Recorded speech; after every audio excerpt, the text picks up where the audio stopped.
Passons maintenant à la réponse immunitaire à médiation cellulaire en explorant le rôle et l'activation des lymphocytes T. Regardons tout d'abord les différents types de lymphocytes T.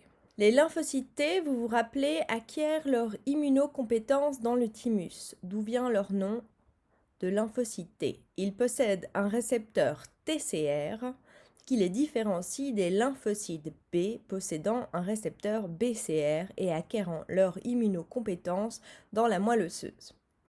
Il existe deux types majeurs de lymphocytes T. Ces lymphocytes se différencient par des marqueurs. Les marqueurs CD4 sont placés sur les lymphocytes T auxiliaires, qu'on appelle aussi lymphocytes T H pour helper. Le deuxième type de marqueur, le marqueur CD8, sont portés par les lymphocytes T cytotoxiques killer. Regardons le fonctionnement des lymphocytes T cytotoxiques. La quantité de lymphocytes T cytotoxiques augmente au fur et à mesure que la concentration sanguine en virus diminue. Ces lymphocytes T sont capables de détruire les cellules infectées par le virus, stoppant ainsi la multiplication du virus et donc la maladie. Ces lymphocytes agissent donc sur des cellules du soi. Il est donc essentiel que ces lymphocytes T soient capables de reconnaître les cellules infectées des cellules non infectées. Regardons cette expérience pour comprendre comment fonctionnent les lymphocytes T cytotoxiques. Ici sont mis en culture des cellules dermiques de souris infectées ou non par différents virus, avec des lymphocytes T cytotoxiques provenant de souris infectées ou non. On observe une lyse des cellules dermiques, c'est-à-dire l'activité des lymphocytes T, uniquement dans les deux cas suivants. Il n'y a donc lyse des cellules que lorsque les lymphocytes T cytotoxiques proviennent d'une souris infectée par le même virus que les cellules en culture. Nous pouvons donc en conclure que les lymphocytes T ont tout d'abord besoin d'être activés, sinon il y aurait une lyse dans tous les cas. Cette activation passe comme pour les lymphocytes B par une sélection et une amplification clonale. Ensuite, nous pouvons en déduire que les lymphocytes T cytotoxiques sont capables de reconnaître par quel virus sont infectées les cellules. Ils sont donc spécifiques. Regardons de plus près ce qui se passe entre une cellule infectée et un lymphocyte T cytotoxique. Lorsque le lymphocyte T a reconnu une cellule infectée, exprimant donc à sa surface des antigènes sur son complexe CMH2, reconnu par le récepteur TCR des lymphocytes T cytotoxiques, le lymphocyte T sécrète des vésicules contenant deux types de protéines. Des perforines tout d'abord, qui vont venir percer la membrane cellulaire de la cellule infectée, induisant sa lyse. Mais aussi des enzymes digestives, les granzymes capables de digérer les protéines. Les lymphocytes T libèrent ces vésicules remplies de protéines dans l'espace intermembranaire. Ces vésicules vont donc s'attaquer à la cellule infectée et induire sa lyse. Les lymphocytes T cytotoxiques stoppent ainsi le développement du virus en lysant la cellule infectée avant qu'elle n'ait le temps de libérer une quantité extraordinaire de virus. L'activation des lymphocytes T cytotoxiques n'est pas très différente de celle des lymphocytes B. Les cellules présentatrices de l'antigène, CPA, appartenant au système immunitaire inné, présentent à leur surface des antigènes associés à leur complexe CMH2. Ces cellules migrent dans les ganglions et la rate où attendent les lymphocytes naïfs. Lorsque le récepteur TCR d'un lymphocyte T reconnaît le complexe formé par l'antigène et le CMH2 de la CPA, s'enclenche la sélection et l'amplification clonale. Ces clones se différencient alors en lymphocytes T cytotoxiques. Parmi ces clones, une partie de ces lymphocytes T cytotoxiques vont devenir des cellules mémoire, assurant une réaction secondaire bien plus forte et efficace en cas de re-rencontre avec le pathogène.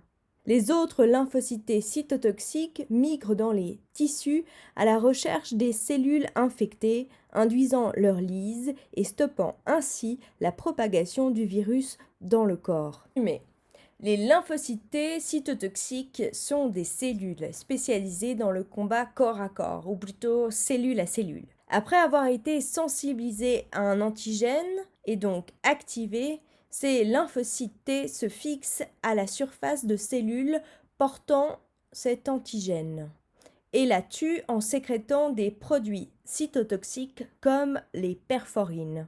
Les lymphocytes T cytotoxiques agissent contre les cellules étrangères, les vers parasites notamment, mais aussi dans le cas de greffe.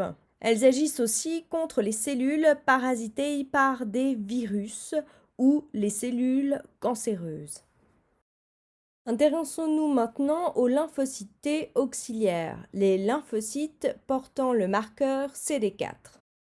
Ces lymphocytes sont particulièrement intéressants et viennent complexifier toute l'activation des lymphocytes T cytotoxiques et des lymphocytes B. Regardons cette expérience. On isole des lymphocytes T et des macrophages issus d'une souris immunisée pour un antigène. Pour rappel, les macrophages sont des cellules du système immunitaire inné. Ils phagocytent les pathogènes et exposent à leur surface des antigènes sur leur complexe CMH2. L'activation des lymphocytes T auxiliaires induit leur sélection et amplification clonale. Qu'observons-nous donc dans cette expérience? Tout d'abord, en présence de macrophages et de l'antigène, les lymphocytes T prolifèrent. C'est la sélection et l'amplification clonale. En absence de macrophages, bien que l'antigène soit présent, on n'observe pas de prolifération des lymphocytes T. Que conclure de cette expérience? L'activation des lymphocytes T auxiliaires nécessite la présence de l'antigène et de macrophages, ces fameuses CPA. Regardons l'expérience suivante. Ici, après immunisation avec l'antigène X, qui est soit de la souche A ou B, on isole d'un côté des cellules lymphocytes T et de l'autre des macrophages. On cherche donc à obtenir les lymphocytes T mémoire produits suite à la réaction primaire. Pour l'extraction des macrophages, on active les macrophages en représentant l'antigène. Les macrophages sont alors prélevés 60 minutes après l'incubation. Macrophages et lymphocytes T sont mis en culture pendant 48 heures. On mesure la prolifération des lymphocytes T comme indice de leur activation. Qu'observe-t-on? Lorsque l'on met des lymphocytes T auxiliaires ayant déjà rencontré l'antigène, des lymphocytes T mémoire, en présence de macrophages présentant cet antigène, ils se multiplient. C'est ce que nous voyons dans les deux premières lignes du tableau. La présence de lymphocytes T auxiliaires et de macrophages présentant un antigène ne suffit pas à déclencher la multiplication. C'est ce que nous voyons dans les deux dernières lignes du tableau où macrophages et cellules T n'ont pas été stimulés par la même souche d'antigène. Que peut-on en conclure? L'activation des lymphocytes T auxiliaires mémoire, comme celle des lymphocytes T auxiliaires naïfs, se fait par l'intermédiaire de cellules présentatrices d'antigènes, présentant l'antigène reconnu par le récepteur TCR des lymphocytes T auxiliaires.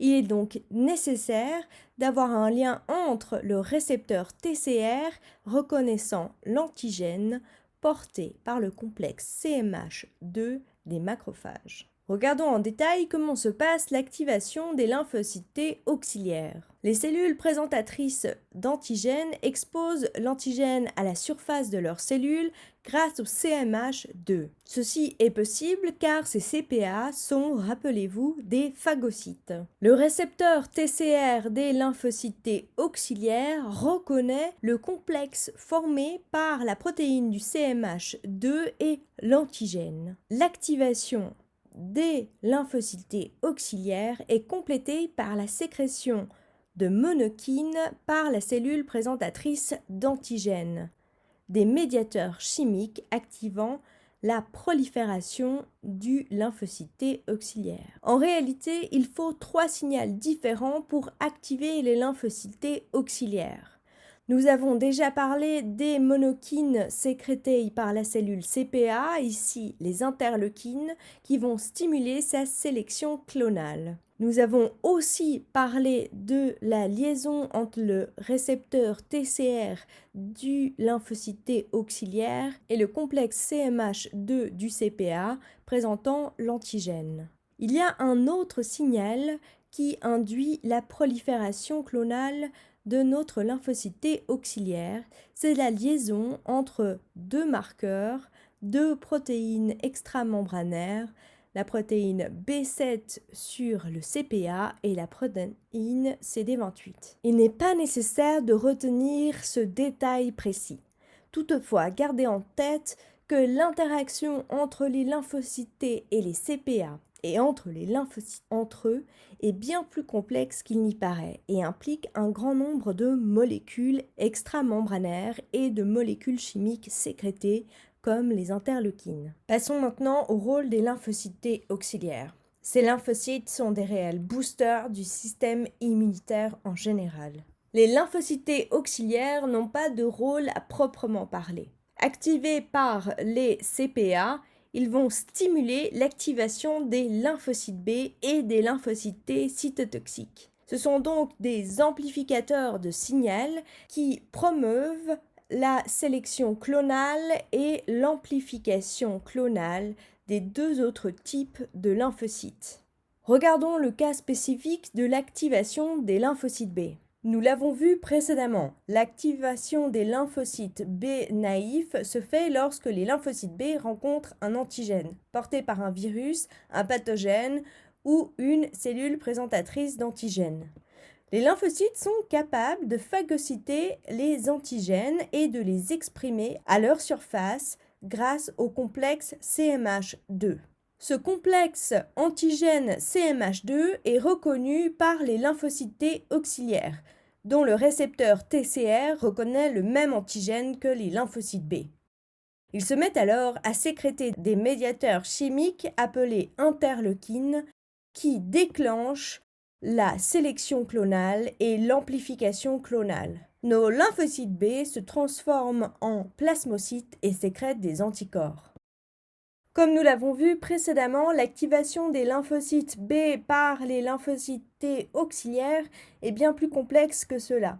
Elle implique notamment une reconnaissance du récepteur CD40 porté par le lymphocyte B et du ligand CD40 porté par les lymphocytes T auxiliaires.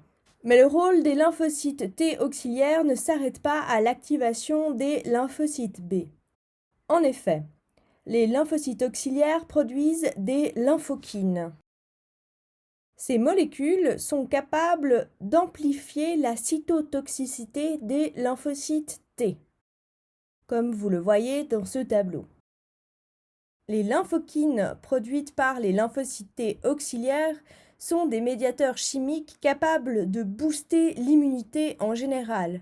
En effet, si l'on a vu qu'ils sont capables de stimuler les lymphocytes T cytotoxiques, elles activent aussi les macrophages et d'autres cellules du système immunitaire inné, ce qui fait des lymphocytes T auxiliaires les réels boosters du système immunitaire